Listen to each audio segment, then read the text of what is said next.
انا متجوزه بقالي 5 سنين. بقالي كام؟ 5 سنين. 5 سنين، ايوه. جوزي طلقني من اسبوع كده، رمى عليا يمين الطلاق. قال ايه يا مروه؟ هو حصلت مشكله بيني لا قال ايه؟ الله يسترك، قال لك ايه؟ رمى اليمين ازاي يعني؟ قال لي انت طالق. صريح كده. فبقول خدك للمأذون واداكي حقك ومؤخرك وكل واحد مشي. انا لسه هحكي لحضرتك لان حاضر يا فندم، اتفضلي اتفضلي.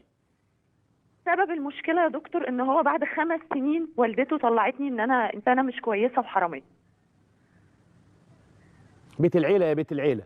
ويا ريتني سرقت حاجه ليها قيمه، يعني مسرقاني كريم بتاع بشره، مسرقاني بنطلون، مسرقاني بيجامه. انا سامع. طبعا من عند والدته. فانا بكلمه في ايه؟ قال لي انت مالكيش عيش معايا. يا طب ليه؟ ايه اللي حصل؟ قال لي انت اخدتي كريم من عند والدتي. ما حصلش. كريم، ايوه. العيال جم يا مروه؟ العيال جم؟ العيال معايا، انا معايا بنتين يا دكتور. ايوه.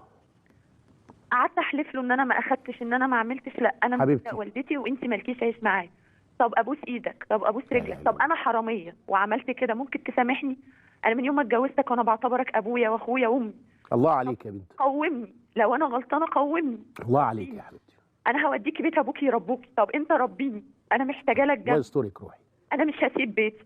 طب انزل اقعد عند والدتك وانا هقعد في شقتي لغايه اما عقلك. انا في كامل قواي العقليه بقول لك انا مش عايزك يا دكتور. في خلال ال5 سنين دول انا شفت من والدته اللي ما حدش ممكن يشوفه. انا انسانه متعلمه، انا معايا ليسانس اثار. شتيمه من اقذر الشتايم اللي ممكن تتخيلها حضرتك. ليه يا حبيبتي ليه؟ هي انسانه طبعها كده، طبعها كده.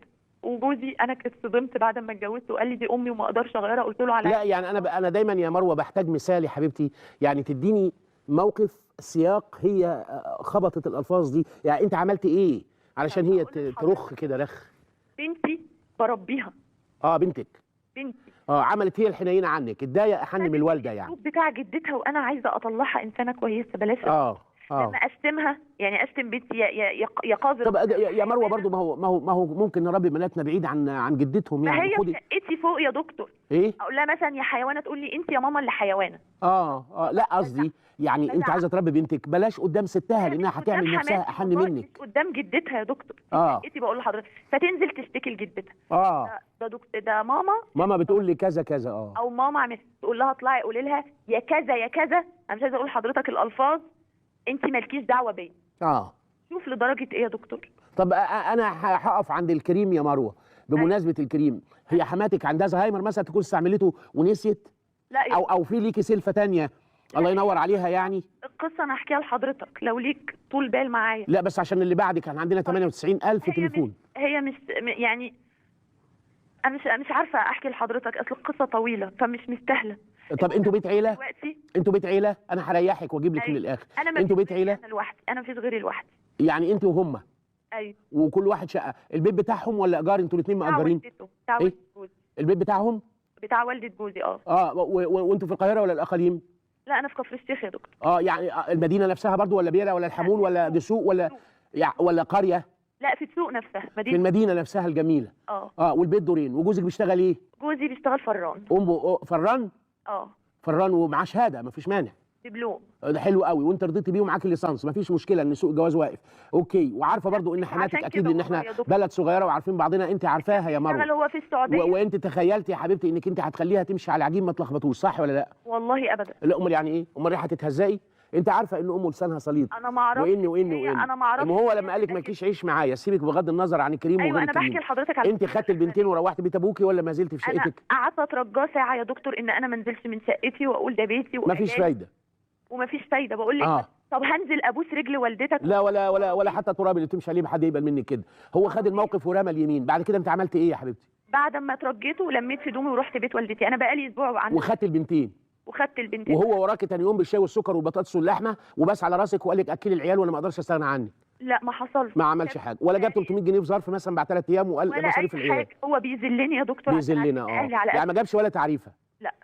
وامه وعدها بانها جوزوا واحده غيرك والبنتين يغوروا. هو دلوقتي باعت لي مع ناس بيقول لي لو عايزه ترجعي بشرط. ايه هو الشرط؟ على ايد والدتي ورجليها قبل ما تخشي البيت. تبوسي؟ اجي انا ابوس بدالك. وماله؟ يا دكتور العقول اتحكمت. بس نعمل منهج جديد بعد البوس، ازاي نعيش ونربي البنتين. وزي ما هتبوس ايديها وتوطي على رجليها، بلاش الرجل عشان خاطري يا محمد، انا افترض ان اسمه محمد، خليها الايد حلوه قوي.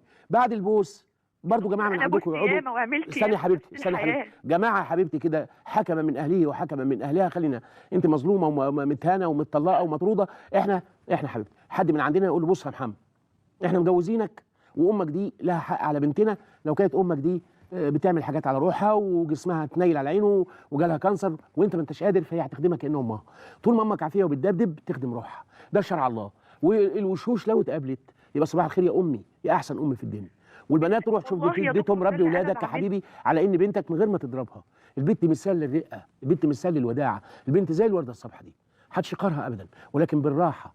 اوعي تقولي لست الكلام ولا تقولي لنا كلام على ستك. اللي بيعمل كده يا حبيبتي ما بيعرفش ربنا وبيبقى انسان مش كويس. لا تنقلي كلامنا لسته ولا تنقلي كلام سته لينا. وهو ما دام قالك على تبوسي على ايده وبتاع، هو ممكن يتاخد شكلا على انه اذلال. انا شايف انه نوع من انواع البرستيج. يعني انا بدم طلعت راجل وطلقتك ومشيتك، فانا عايز ابقى راجل برضه في عين امي، فبوسي عليها وتبدي الندم على غلطتك في حق الهانم الجميله الرقيقه. ربنا يوفقك وتربي البنتين. واخد سيد ولا ام حسن؟